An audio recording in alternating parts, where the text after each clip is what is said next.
નમસ્કાર, ધર્મલોકમાં આપનું સ્વાગત છે। હું છું કૃષ્ણા। દર્શક મિત્રો, ગણેશજીનો મહિમા અનેરો છે। ગણેશજી એ બુદ્ધિના દેવતા છે, જ્ઞાનના દેવતા છે, સાથે જ સંકટ હરનારા છે અને એટલે જ ગણેશજીના ભક્તો પણ વધુ છે। ગણેશજીના ધામમાં ભક્તો જઈને તેમના સામે શીશ ઝુકાવે છે અને ગણેશજી પણ પોતાના ધામમાં આવનારા તમામ ભક્તોની મનોકામના પૂર્ણ કરે છે। ત્યારે આજે ધર્મલોકમાં દર્શન કરીશું ગણેશ મંદિરના, સાથે જ જાણીશું ત્યાં કળયુગમાં પણ શું શ્રાપ અને વરદાન મહત્વના છે, તેની શું કોઈ અસર થાય છે, તે તમામ વાતો જાણીશું ધર્મલોકમાં।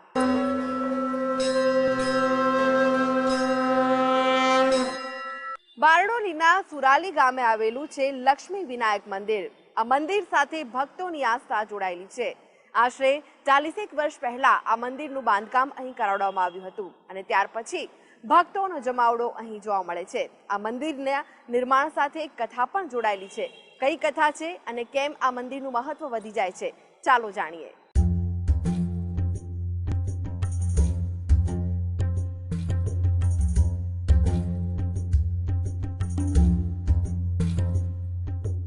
બારડોલી તાલુકાના સુરાલી ગામે આવેલા લક્ષ્મી વિનાયક ગણેશ મંદિર ભક્તો માટે આસ્થા અને ભક્તિનું કેન્દ્ર છે।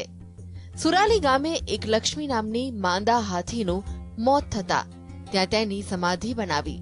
ત્યારબાદ આ સ્થળે ગ્રામજનોએ ફાળો એકત્રિત કરીને ગણપતિ બાપ્પાનું મંદિર બંધાડાવ્યું, જે મંદિરનું નામ માંદા હાથીના નામ પરથી લક્ષ્મી વિનાયક મંદિર રાખ્યું। મંદિરના નામમાં ગ્રામજનોને પશુ પ્રેમ સાથે નારી પ્રત્યેનો આદર જોવા મળે છે। બારડોલી તાલુકાના સુરાલી ગામે આવેલા પ્રસિદ્ધ લક્ષ્મી વિનાયક મંદિરે ગણેશ ભક્તો દૂર દૂરથી દર્શનાર્થે આવતા હોય છે। અંદાજિત 40 વર્ષ જૂના મંદિર પાછળ એક વાયકા જોડાયેલી છે। 1979માં કેટલાક સાધુઓ લક્ષ્મી નામની હાથણી લઈને મઢી ગામે આવી રોકાયા હતા। આ દરમિયાન રાત્રિ દરમિયાન તેમણે ટ્રેન અડફેટે હાથણીનો અકસ્માત થયો, જેમાં પગના ભાગે તેને ઈજા પહોંચી। હાથણી ચાલતી ચાલતી સુરાલી ગામે આવી એક લીમડાના ઝાડ નીચે વિસામો લીધો। ઈજાગ્રસ્ત હાથણીની સેવા ચાકરી ગ્રામજનોએ કરી હતી, પરંતુ હાથણીનું મોત થયું। ત્યારબાદ ગ્રામજનોએ તેને જે તે સ્થળ પર દફનાવી અને તેની યાદમાં સમાધિ બનાવી। અષાઢ 11 હતી અને તે દિવસે એ લક્ષ્મી નામની હાથમીએ અહીંયા પ્રાણના ત્યાગ કર્યા। એટલે પછી ગામના લોકો બધા ભેગા થયા। ત્યારે મંત્રીસાહ સુરાલીલા પણ અહીંયા હતા, દયાભાઈ દુર્લભભાઈ પ્રજાપતિ, એમની ખૂબ જ મહેનત હતી। અહીંના બધા રબારીવાડ, આ બધા માછીવાના બધા ભાઈઓ ભેગા થઈને અહીંયા 150 ફૂટ ખાડો ઊંડો ખોઈડો અમે અને લગભગ 300 ગુણ અમે મીઠું લાવ્યા અને મીઠું લાવીને પછી આ હાથની જે તમે આ જુઓ છો ને એની નીચે અમે હાથની અહીં સમાધિ બનાવી, એટલે એને દફનાવી। ત્યારબાદ ગ્રામજનોએ વિચાર કર્યો કે આ જગ્યાએ એક ગણેશજીનું મંદિરનું નિર્માણ કરવું જોઈએ અને તેમને સંકલ્પ લીધો, મંદિર માટે ફાળો એકત્રિત કર્યો। 1981ની સાલમાં મંદિર નિર્માણની કામગીરી શરૂ કરી। હાથણીની યાદમાં મંદિરનું નામ લક્ષ્મી વિનાયક ગણેશ મંદિર રાખવામાં આવ્યું। મંદિરના નામ પાછળ ગ્રામજનોનો પશુ પ્રત્યેનો પ્રેમ અને નારી જાતિનું સન્માન જોવા મળે છે। ત્યારથી લઈને અત્યાર સુધી શ્રીજી ભક્તોમાં મંદિર પ્રત્યેની આસ્થા વધી રહી છે। ગણેશ મહોત્સવ દરમિયાન અહીંયા મોટી સંખ્યામાં ભક્તો દૂર દૂરથી દર્શનાર્થે આવે છે। ગણપતિ મહોત્સવ ચાલી રહ્યો છે ત્યારે સુરત જિલ્લાની અંદર આવેલું આ સુરાલી ગામની અંદર જે લક્ષ્મી વિનાયક ગણપતિ દાદાનું જે મંદિર છે એ મંદિરની અંદર 1997ની અંદર જ્યારે દૂધ પીને ભગવાન ગણપતિ દાદાએ જે ચમત્કાર બતાવ્યો હતો એ ચમત્કાર રૂપી આ ગણપતિ દાદા સાક્ષાત બિરાજમાન છે। એ ગણપતિ દાદાની જે પ્રતિમા છે એ અનેકો ફળ આપે છે અને આજના દિવસે જે ગણપતિ મહોત્સવ ચાલી રહેલો છે ત્યાં ભાવિક ભક્તો સારા એવા આવ્યા છે, એમના દરેક મનોરથ પણ પૂર્ણ થાય છે। લક્ષ્મી વિનાયક ગણેશ મંદિરમાં ભગવાન ગણેશ મંદિર પ્રત્યે વિસ્તારમાં અનેક લોકોને શ્રદ્ધા છે। અહીં લોકો પૂજા અર્ચના કરે છે, વારે તહેવારે અહીં આવીને ધન્ય થાય છે। મારું નામ રબારી અમીષા છે।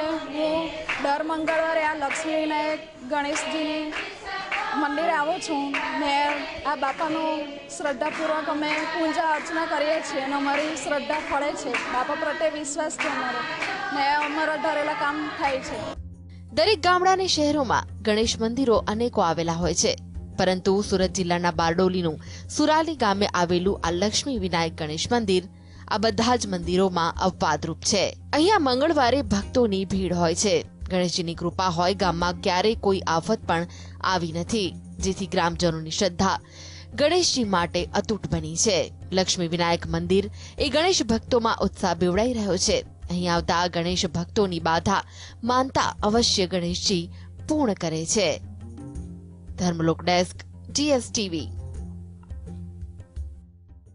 કોઈ પણ શુભ પ્રસંગ હોય કે પછી તહેવાર હોય ત્યારે આપણે વડીલોના આશીર્વાદ લેતા હોય છે. ત્યારે આ કળિયુગમાં શું ખરેખર આશીર્વાદ ફળે છે? અને જ્યારે કોઈ ખરાબ કામ કર્યું હોય ત્યારે લોકો બદુઆ આપતા હોય છે. શું બદુઆની અસર થતી હોય છે? શું શ્રાપ ફળતા હોય છે? તે તમામ વાતો જણાવશે જ્યોતિષાચાર્ય ડોક્ટર હેમિલભાઈ લાઠિયા. ડૉક્ટર હેમિલ લાઠિયા. આજે આપણે શ્રાપ અને આશીર્વાદ અંગે કેટલીક વાત કરીએ કે શ્રાપ ક્યારે લાગે, આશીર્વાદ ક્યારે ફળે, કેમ. વર્તમાન સમયમાં તો એવું કહેવાય છે કે શ્રાપ બહુ ફળે અથવા કે આવે તેવા તો યોગ તો ભગવાન જાણે, કારણ કે કલયુગના પ્રભાવમાં આપણે આવી ગયેલા છીએ. એટલે ઘણીવાર તો કોઈ આપણને અજાણતા પણ બોલતા હોય છે, પરંતુ એ લાગે ના લાગે એ તો ઈશ્વર આધીન છે. પરંતુ શ્રાપ અને આશીર્વાદની વાત છે ને આપણને સતયુગમાં પણ જોવા મળે છે, ત્રેતાયુગ, દ્વાપર યુગ તેમજ કલયુગમાં પણ જોવા મળે છે. એના કેટલાક વિશિષ્ટ ઉદાહરણો પણ આપણે જોઈએ છે. સામાન્ય સમજૂતી મુજબ જ્યારે પણ આપણું કોઈ એવું કાર્ય હોય કે જે સામેની વ્યક્તિ અંતઃકરણથી ખુશ થઈ જાય અને આપણને જે સારા શબ્દ કે ને એ આશીર્વાદ રૂપ કહેતા હોય છે. એટલે વર્તમાન સમજમાં આપણે સમજીએ કે કોઈની આપણે અચાનક ખૂબ જ જરૂરિયાત મુજબ મદદ કરી હોય અને એનો અંતરાત્મા ખુશ થયો હોય ને તો એ ઘણીવાર એનો અંતરાત્મા, કારણ કે આત્મા એ પરમાત્મા છે એવું આપણે જાણીએ છીએ, એટલે આપણને આશીર્વાદ લાગી જતા હોય છે. તેવી જ રીતે આપણે શ્રાપનું પણ વિચારીએ ને તો એમ કહેવાય કે આપણે કોઈની ખૂબ જ આંતરડી દુભાવી હોય, ખૂબ જ કોઈ સામેની વ્યક્તિને કકડાવ્યા હોય, તો એના કારણે જે એના અંતઃકરણમાંથી જે નકારાત્મકતા નીકળી હોય ને એ આપણા માટે ક્યારેક શ્રાપરૂપ બનતી હોય છે. પરંતુ કલયુગમાં આ બાબતે કેટલું ફળે છે એ કહેવું તો અઘરું પણ કહી શકાય. હવે આશીર્વાદ તો આપણે દરેક લોકોને લઈએ, કારણ કે આપણે છે ને આપણામાં એવા સંસ્કાર અને એવી ભાવના હોય છે. આપણને ધર્મગ્રંથો કે ધાર્મિક વાતો પરથી પણ વિદ્વાનો સમજાવતા હોય છે. આપણે એક સરળ ઉદાહરણ જોઈએ કે આશીર્વાદ માટેના પણ ઘણા ઉદાહરણો આપણના શાસ્ત્રમાંથી જોવા મળે છે કે કોઈ જગ્યાએ કોઈ દેવ હોય, દાનવ હોય કે ઋષિ હોય, વિશિષ્ટ પૂજા અર્ચના તપશ્ચર્યા કરી અને ભગવાનના આશીર્વાદ મેળવ્યા હોય. એમાં પણ દાનવ તો ઘણીવાર વરદાનરૂપી કોઈ વિશિષ્ટ શક્તિ પણ મેળવતા હોય. એક આશીર્વાદ પ્રકારનું આપણે કહી શકાય. તો શ્રાપ માટે પણ આપણને ઘણા ઉદાહરણો આપણને જોવા મળતા હોય છે. તેમાં પણ આપણે જોવા જઈએ ને તો કે રામાયણના પ્રસંગમાં આપણે જોઈએ તો કે દશરથ રાજાથી શિકાર કરવાના બાને ભૂલથી એક ઋષિકુમારને બાણ વાગી ગયું હતું અને પછી એ ઋષિકુમારના અંધ માતા પિતાએ દશરથ રાજાને શ્રાપ આપી દીધેલો હતો. એ પણ આપણને ધાર્મિક ગ્રંથમાંથી જોવા મળે છે કે ઘણીવાર કોઈ કૃત્ય થયું હોય ને સામેની વ્યક્તિનો અંતઃકરણની આંતરડી ખૂબ કકડી હોય તો એના ઉચ્ચારણ જે નકારાત્મક હોય એ શ્રાપરૂપ બનતા હોય. તેવી જ રીતે પણ આપણે મહાભારત પર્વમાં પણ કેટલાક પ્રસંગો આપણે જોઈએ છે.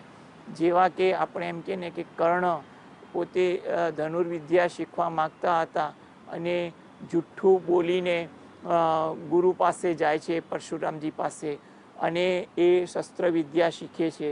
જ્યારે ગુરુને ખબર પડે છે ત્યારે ગુરુ ખૂબ જ આકુળ વ્યાકુળ થઈ જાય છે અને કર્ણને શ્રાપ આપી દે છે.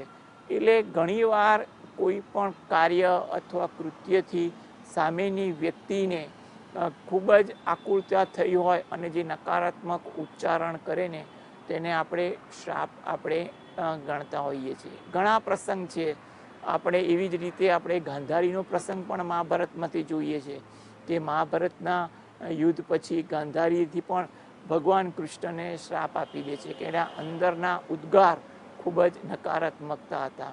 એટલે કે ક્યારેક કોક કૃત્ય એવું થઈ જાય છે કે સામેની વ્યક્તિના દિલથી ખૂબ જ નકારાત્મકતા ભાવ હોય, ભલે આપણું કૃત્ય સારું સાચું કર્મને આધીન હોય, પણ આવું ક્યારેક બની જતું હોય છે. તેમજ આશીર્વાદમાં પણ એવું હોય છે કે આશીર્વાદ આપણને ફળી જાય છે. ઘણા વ્યક્તિઓ પાસેથી સાંભળવા મળતું હોય છે કે પોતાનું કાર્ય થઈ જાય ને તો એમ કહે છે કે ઈશ્વરના આશીર્વાદ, વડીલના આશીર્વાદ. આપણે ત્યાં એટલા માટે જ ધાર્મિક કોઈ કાર્ય હોય, પ્રસંગ હોય, જન્મદિન હોય કે પર્વ હોય તો આ ઘરના લોકો ઘરના વડીલને પગે લાગે છે. પગે લાગે છે એટલે વડીલને આદર આપે છે એટલે વડીલ ખૂબ જ ખુશ થઈ જાય છે. તરત જ એનો હાથ સામેની વ્યક્તિ જે પગે લાગતો હોય, પ્રણામ કરતો હોય એના પર મૂકીને ખુશીનો ભાવ બતાવતા હોય છે. એ ખુશીનો ભાવ પણ એ આશીર્વાદ રૂપ જ બનતો હોય છે. અને બીજી રીતે પણ કોઈ પણ માણસ ઘણીવાર ખૂબ જ હેરાન થતું હોય, જેમ કે શારીરિક રીતે, માનસિક રીતે, આર્થિક રીતે, એમાં તમારું કંઈ પણ પ્રકારનું જો યોગદાન એને મળ્યું હોય અને એ યોગદાન એને ક્યાંક પણ લેખે લાગ્યું હોય ને તો પણ એનો અંતઃકરણનો આત્મા છે ને ખુશ થઈ જતો હોય છે. એટલે ઘણીવાર તો આત્મા ખુશ થઈ જાય તો આપોઆપ આશીર્વાદ મળી જતા હોય છે. કારણ કે ઘણીવાર માણસ બોલી ના શકે પણ એનો અંતરાત્મા તો બધું જાણતો હોય. આપણને આશીર્વાદના કોઈ બે શબ્દ કે શ્રાપના બે શબ્દ ધારો કે કોઈ બોલી ન શકે પરંતુ એના અંતરાત્મામાંથી આ અવાજ નીકળતો હોય છે. એટલે અંતરાત્માને લગતું સારું કાર્ય હોય કે કોઈ નકારાત્મક કાર્ય હોય ત્યારે આ પ્રકારનું આપણને આશીર્વાદ અને શ્રાપની વ્યાખ્યા થતી જોવા મળી જાય છે. એટલા માટે જ પણ આપણે આજના આપણા સંસ્કારમાં એવા રહેલા છે કે નાનું બાળક હોય એ વિદ્યાભ્યાસ માટે જતો હોય તો પ્રથમ દિવસ હોય કે પરીક્ષાનો દિવસ હોય તો ઘણા ઘરોમાં જોવા મળે છે કે વડીલોને પગે લાગે છે. તરત વડીલ એના માથે હાથ મૂકે છે અને સારા શબ્દ બોલે છે. એ સંસ્કાર છે અને એક ભાવના છે. ભાવના પણ એને ફળી શકે છે. તેવી જ રીતે એવા ઘણા પ્રસંગો હોય છે ઘરમાં રોજિંદા, તહેવારનો હોય, જન્મદિવસનો હોય કે કોઈ પ્રસંગ, કંઈ પણ માંગલિક પ્રસંગ હોય. આ પ્રકારની વસ્તુ આપણા સંસ્કારમાં આજે પણ જોવા મળતી હોય છે. માટે આપણે ત્યાં આશીર્વાદ લેવાની પ્રથા ખૂબ જ છે. આપણે તે ઉપરાંત પણ ભગવાનના મંદિરે જઈને કંઈ પણ પ્રકારનું આપણે સેવાકીય પણ કામ કરી અને ભગવાનના કૃપા કે આશીર્વાદ લેવા માટેની પણ ભાવના જોવા મળે છે. ઘણા ભાવિકો એવા હોય છે કે ભગવાનના મંદિરે કંઈ પણ પ્રકારની પોતાની આર્થિક છે કે કંઈ પણ પ્રકારની શારીરિક શ્રમ આપીને પણ ભગવાનની સેવા કરીને ભગવાનના આશીર્વાદ કે કૃપા મેળવવા માટેના પ્રયત્ન કરતા હોય છે. એટલા માટે કારણ કે આશીર્વાદ લેવાનો મુખ્ય હેતુ કે આપણા જીવનમાં જોવા જઈએ ને કોઈ પણ કાર્યમાં આપણને એ કાર્યના માટે પ્રેરક બળ આ આશીર્વાદ મળી જાય છે. આમ તો જોવા જઈએ ને તો ઘણી ઘટના એવી પણ છે કે શ્રાપ પણ આશીર્વાદ બની જતો હોય છે. જેમ કે હમણાં આપણે વાત કરી કે દશરથ રાજાથી આવી રીતે ભૂલ થઈ અને શ્રાપ મળ્યો, પરંતુ એ નિસંતાન હતા. પરંતુ એ શ્રાપ ભોગવવા માટે પણ એમને ક્યાંકથી માર્ગદર્શન મળ્યું, યજ્ઞ કર્યો અને ફળ મળ્યું. એટલે આખી આ ઘટનાક્રમ જે છે ને એ જીવનમાં આપણા કર્મ પર થતી હોય છે. ઘણીવાર આ કર્મ માનવ સર્જિત હોય છે અને કુદરત સર્જિત પણ હોય છે. પણ તમારો જે ભાવ રહેલો હોય એ ભાવ મુજબ આપણે ફળ મળતું હોય છે. માટે સારી ભાવના રાખશો ને તો તમને આશીર્વાદ તો ખૂબ જ મળશે. તો દર્શક મિત્રો, આ સાથે જ આગળ જોઈશું વિશેષ રજૂઆત